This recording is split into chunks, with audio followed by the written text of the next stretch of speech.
নমস্কার বন্ধুরা, আমি Sanchita's SS teaching tutorial YouTube চ্যানেলে আপনাকে স্বাগত। আজকে আমরা দেখব একদম বিগিনার্সদের জন্য sweetheart neckline. Sweetheart নেকলাইনের জন্য আমি এরকম ক্যানভাস নিয়েছি। যতখানি আপনি নেকের লেন্থ রাখছেন তার থেকে আরও 1.5 ইঞ্চি মতন এক্সট্রা লেন্থের দিকে ক্যানভাস রাখুন। এবার নেকের উইথে আমরা মার্ক করছি 3 ইঞ্চিতে, আর লেন্থটা নিচ্ছি 5 ইঞ্চি। এটা আমি একদম সাধারণ সকলের জন্য মোটামুটি এই সাইজটাই চলবে। এইরকম আমি একটা নেক ডিজাইন দেখাচ্ছি এই সাইজের। আপনি এর থেকে বড় হলে বড় বানিয়ে নিন, এর থেকে ছোট হলে ছোট করে নিন। এবার এটাকে জুড়ে একটা বক্স তৈরি করব। একটু জুম করে দিলাম যাতে আপনি ভালোভাবে দেখতে পারেন। মোটামুটি 1.5 ইঞ্চি বা এরকম 1.75 ইঞ্চে একটা মার্ক করলাম, আমার এই দাগটা কাটতে সুবিধা হবে বলে। এবার হালকা হাতে এখানে সুইট হার্ট নেকের আমরা এখানে শেপটা ড্র করব। একদম নিচের দিকটা এইরকম পয়েন্টেড আসবে। সুইট হার্ট নেকলাইন অনেকভাবেই তৈরি করা যায়, আর এটা একটা পপুলার নেক ডিজাইন। আমার মনে হলো যারা ডিজাইনার যারা নতুন শিখছেন তাদের জন্য এটা একটা খুব ভালো পদ্ধতি। এবার তার চারপাশ দিয়ে 1 ইঞ্চি বা 1.5 ইঞ্চির এই আরও একটা লাইন আমরা ড্র করব। কোনো মেজারমেন্ট লাগবে না, মোটামুটি এরকম রাফলি করলেই চলবে, কারণ এটা আমরা বাইরে বার করে আনছি না। তবে খেয়াল রাখতে হবে যেন এটা এইরকমভাবে পারফেক্ট হয়, একদম ঠিকঠাক হবে, সোজাভাবে হবে, যাতে সরে নড়ে না যায়। তার জন্য আমি এরকমভাবে পিন দিয়ে আটকে নিয়েছি। খুব সহজে এটা তৈরি করবেন।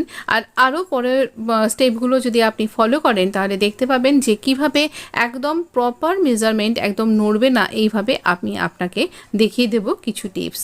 তো এটা কাট করা হয়ে গেছে। আমাদের কাছে বেশ কিছু ফ্যাব্রিক থাকে যেগুলো ঠিকঠাক কাজে আসে না, যেটা আমাদের ওয়েস্ট ফ্যাব্রিক। তো সেই রকম একটা ফ্যাব্রিকের উপরে আমি এটাকে আটকে নেব। দেখুন একদম পারফেক্ট কাট হয়েছে কিন্তু। তো একদম এরকমভাবেই আমি এটাকে আয়রন করে নিয়েছি। আয়রন করার সময় যে ভেতরের বাদ দেওয়া অংশটাকে আগে আয়রন করে তার পাশ দিয়ে এটাকে আটকে নিয়েছি। তাহলে কি হবে, এটা প্রপার মেজারমেন্ট থাকবে। আর না হলে এভাবে আপনাকে ইঞ্চি টেপ মেপে দাগ দিয়ে নিতে হবে। সমস্ত দিকে 1/2 ইঞ্চি করে, এমনকি ওপর দিকেও 1/2 ইঞ্চি করে আমি এরকমভাবে ফ্যাব্রিক রেখে দিয়েছি। এবার এই ফ্যাব্রিকটাকে এইরকম হালকা হাতে ফোল্ড করে নেব। ফোল্ড করবার সময় খেয়াল রাখবেন যেন ক্যানভাসটা ফোল্ড হয়ে না যায়।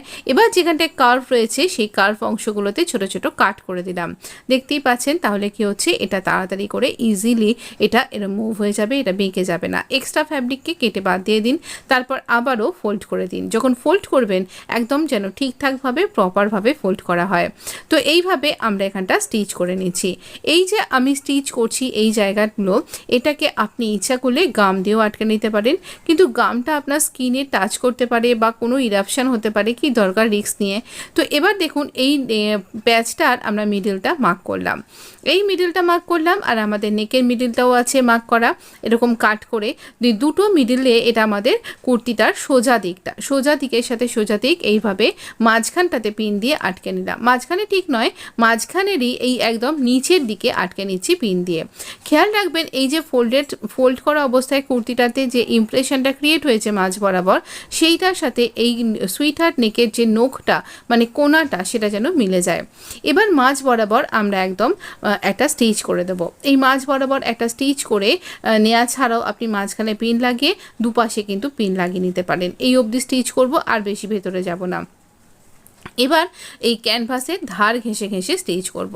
এরকমভাবে কেন আমরা স্টিচ করলাম, তাহলে আমার এই প্রপার মেজারমেন্টটা ঠিকঠাক থাকবে, একগাদা পিন দিয়ে আটকাতে হবে না, আর আমি এভাবে ঘুরিয়ে ঘুরিয়ে স্টিচ করে নিতে পারবো।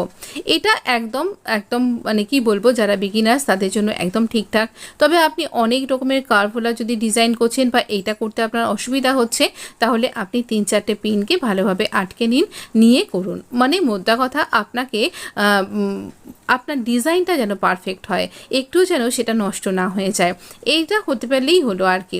এইবার আমরা 1/2 ইঞ্চি মতন ফ্যাব্রিক বা আরও কম ফ্যাব্রিককে রাখছি ভেতরে, সিম হিসাবে রেখে এক্সট্রা ফ্যাব্রিককে ভেতর থেকে কাট করে দেব।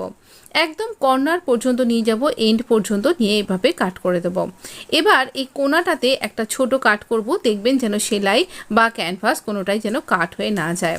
আমি খুব কাছ থেকেই আপনাকে দেখাচ্ছি। এবার ছোট ছোট করে কাট করে দিচ্ছি, এই রকমভাবে কাট করে দেব। এই বৃষ্টিটা সারাক্ষণ সব জায়গাতেই কিন্তু কম বেশি অনেক করেই হচ্ছে, আর যখনই হচ্ছে না এবার টান করে আয়রন করে ইস্ত্রি করে দিন। আমরা কিন্তু এবার একটা টপ স্টিচ দেবো কিনারা বরাবর।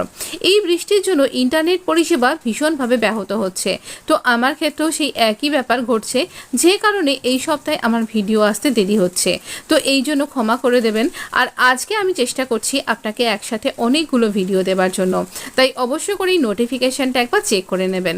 নোটিফিকেশান তো চেক করবেন, সাবস্ক্রিপশন করে রেখেছেন কি? না করলে প্লিজ সাবস্ক্রাইব করে একেবারে একদম নোটিফিকেশান বেলটা অন করে দিন। কেমন লাগলো ডিজাইনটা বলতে ভুলবেন না।